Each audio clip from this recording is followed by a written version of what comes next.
അല്ലാ അസ്സലാമു അലൈക്കും. എന്നാ പിന്നെ ഇന്നത്തെ തുടങ്ങാല്ലേ? അല്ല മക്കളെ നിൽക്കട്ടെ, ഒറ്റ മിനിറ്റ് ലോഹിക്കാൻ എൻ്റെ ഫോക്കസ് ഒന്ന് റെഡിയാക്കട്ടെ. ആ എൻ്റെ അമ്മ എന്ത് ചൂടാ. നമ്മളങ്ങനെ വണ്ടി കയറി വരാനുള്ള പിന്നെ പോവാണ്. ഇന്ന് പിന്നെ ദോഹയിലുള്ള പോകേണ്ട കുറച്ച് പരിപാടി ഉണ്ടായിരുന്നു. അപ്പോൾ അതെല്ലാം കഴിഞ്ഞ് ഇങ്ങനെ കണ്ട ദോഹയിലെ കാഴ്ചകളിൽ ഇങ്ങനെ കണ്ടിങ്ങനെ പോവാണ്. അങ്ങനെ നമ്മൾ പണിസ്ഥലത്തെത്തി. ഇതാണ് നമ്മുടെ പണിസ്ഥലം. അങ്ങനെ ആദ്യം ഇന്ന് നോമ്പല്ലേ, നോമ്പ് ഓർക്കാൻ വേണ്ടി മൈരുവിനപ്പുറത്തെ കഫ്റ്റിയിലേക്ക് പോയി നോമ്പെല്ലാം തുറന്നത് എല്ലാവരും ഉണ്ടട്ടാ. പിന്നെ നമ്മൾ കാത്തമ്മ പറഞ്ഞിട്ട് റെസ്റ്റോറൻറ്റിൽ പോയി. ഒരു പഞ്ചായത്തിലെ മൊത്തം കുക്കറുകളുണ്ട് കേട്ടാ. എത്രയാ കുക്കർ, മാഷാ അല്ലാ.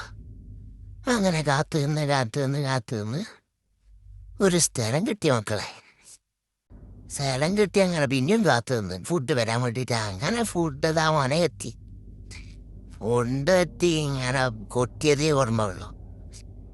5 മിനിറ്റ് കൊണ്ട് കണ്ട ആടിനെ ഉണങ്ങിയ വരുമ്പോൾ വരുന്ന വൈരീസൊക്കെ അടിച്ച് ഫിനിഷാക്കി എല്ലാം കൂടി തീരുമാനാക്കി.